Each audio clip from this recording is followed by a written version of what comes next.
Remember when I said this? So I highly recommend that you guys check this out before it becomes fully paid, if that's what their plan is. Well, it's real. Ideogram.ai now has 3 subscription levels. The free level, you can generate up to 25 times per day. Then you have the $8 program and you have the $20 program. Now, of course, this is all great and those numbers are completely within the bounds of normal.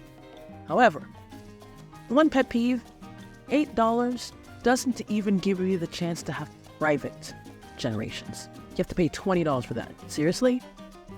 Anybody who pays any kind of money on other platforms, they get to have private generations. So that's anything. That's my one major pet peeve about this whole thing. So now we're going to take a look at how Ideogram has really changed. The version 1 has been pretty good, and these are just some of the renders I've done in version 2. But I wanted to try out some really challenging images. So I went into the community feed of Leonardo, and I wanted to just pick a couple of different renders that would be challenging enough for Ideogram to really push it to the limit, see how version 2 stacks up. So we have here this striking t-shirt, pumpkin back from Halloween. And this one is done in Alchemy, and I think it's also done in Dreamshaper 7, if I'm not mistaken, yes. So you can see this is a pretty intricate image, and it's got a good size prompt. The other image I chose is this one, which I thought was absolutely stunning.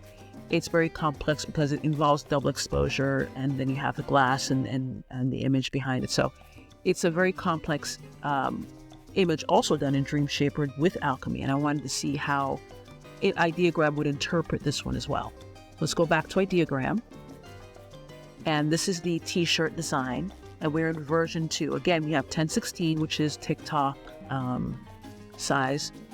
Then we have 1:1, which is good for IG, and then you have 1610, which is just a regular YouTube size video. So we have it here as public. This is a free account, so it has to be public at all times. And it's automatically going to version 0.2. So let's go ahead and generate. And as you can see, I have 25 prompts left. It's 25 out of 25. And they give you 4 images each. So I just did a standard 1-to-1, and let me take a look and see how these stack up.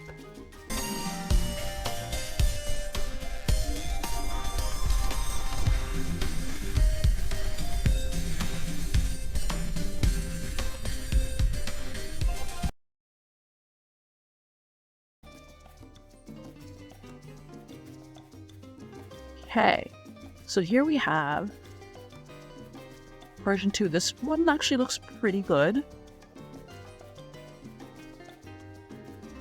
The Happy Hollow tour could have been a thing, but hey, yeah, this is actually pretty good.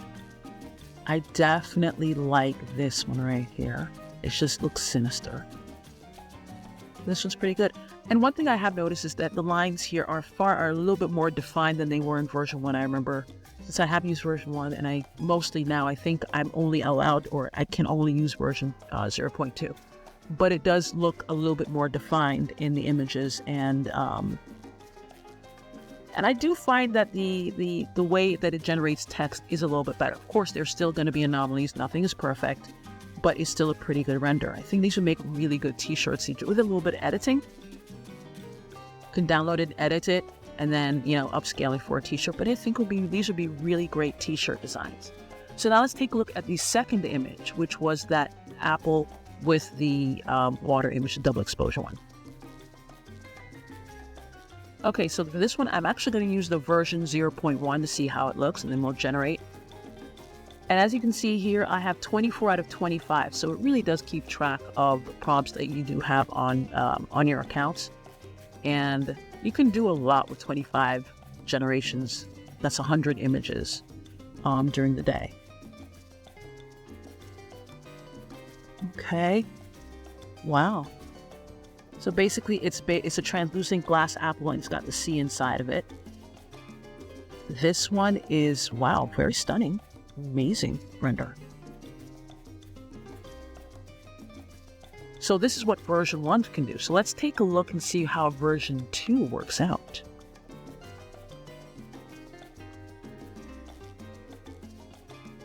Okay.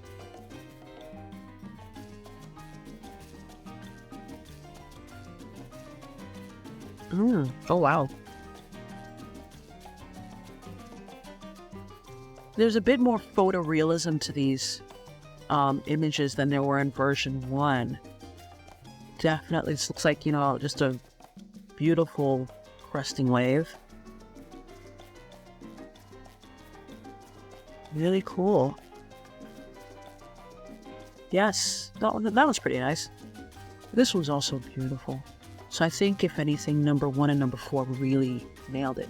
But as you can see, they do look a bit more photorealistic, and the proportions of the apple, it seems a little bit more, it seems more realistic for sure.